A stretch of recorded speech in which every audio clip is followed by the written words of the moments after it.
ये हमारा सबसे बड़ा सड है। इधर देखो ना, इधर देखो ना। हम भी लगाता है, मेरे को पैसे चाहिए आज। হ্যালো বন্ধুরা, সামান্য 500 টাকা ইনকাম করার জন্য আমরা কত কষ্ট করছি আর কত দূর যেতে হচ্ছে, চলো আজকে আমি তোমাদেরকে দেখাচ্ছি। এখন আমি অটোতে করে চলে যাচ্ছি রেলওয়ে স্টেশন। রেলওয়ে স্টেশনে গিয়ে আবার আমাকে লোকাল ট্রেনে চাপতে হবে। আমি যেখানে কাজ করি তার জার্নি হচ্ছে 10 কিলোমিটার দূর। এখন আমি ট্রেনের জন্য অপেক্ষা করছি। দেখতে পাচ্ছ অনেক লোক স্টেশনে, সবাই ট্রেনের জন্য অপেক্ষা করছে। কিছুক্ষণের মধ্যে আমাদের ট্রেন চলে আসবে।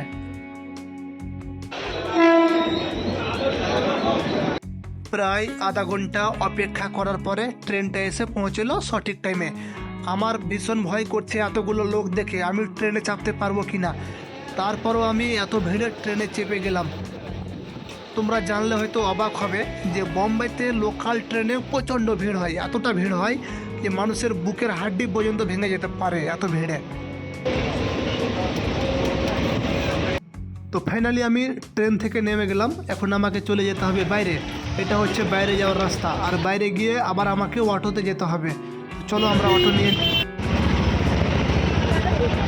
কিতনা ভাড়া ভাইয়া? 20 না? বন্ধুরা দেখতে পাচ্ছ 500 টাকা ইনকাম করার জন্য আমরা কত কষ্ট করছি। সকালে রান্না বান্না, ট্রেনে, অটোতে, আবার হাঁটতে হচ্ছে, আবার সারাদিন কাজ করতে হচ্ছে। এতটা কষ্ট করে আমরা টাকা ইনকাম করছি। আমাদের পশ্চিমবাংলাতে যেরকম আম, ধান চাষ হয়, সেরকম বোম্বাইতে বিল্ডিংয়ের চাষ হয়। এই কথা বললে ভুল হবে না।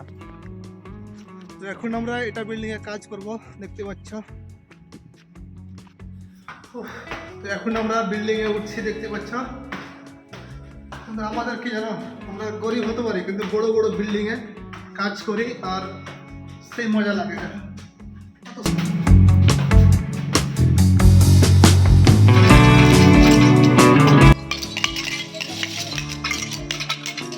বন্ধুরা আমার আসতে অনেকটা দেরি হয়ে গেল, আর দেখো মাসিগুলো কাজে লেগে গিয়েছে। আর মাসিরা ভালো ভালো টাইলসের পেটিকে ভেঙে ছোট ছোট করছে। কেন? এটাকে বলে চাইনা চিপস। দেখো এটা ছাদের উপর লাগাবে। চলো আমি তোমাদের দেখাচ্ছি কিভাবে লাগাবে। হ্যাঁ निकलो ना, अच्छा से निकल रहा हूँ। छोड़ेगा नेट पे छोड़, इंस्टाग्राम पे छोड़। ভালো ভালো টাইলসের পেটিকে ভেঙে টুকরো টুকরো করে এটা বোম্বাইতে বিল্ডিংয়ের ছাদের উপর লাগায়। কেন লাগাই?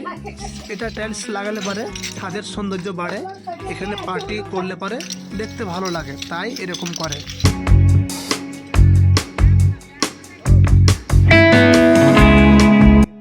আমিও তাড়াতাড়ি করে কাজে লেগে গেলাম মাসিদের সাথে, কারণ যদি কাজ না করি তাহলে আবার ঠিকাদারকে বলে দেবে, আর ঠিকাদারকে বলে দিলে হয়তো আমার টাকা কেটে নেবে।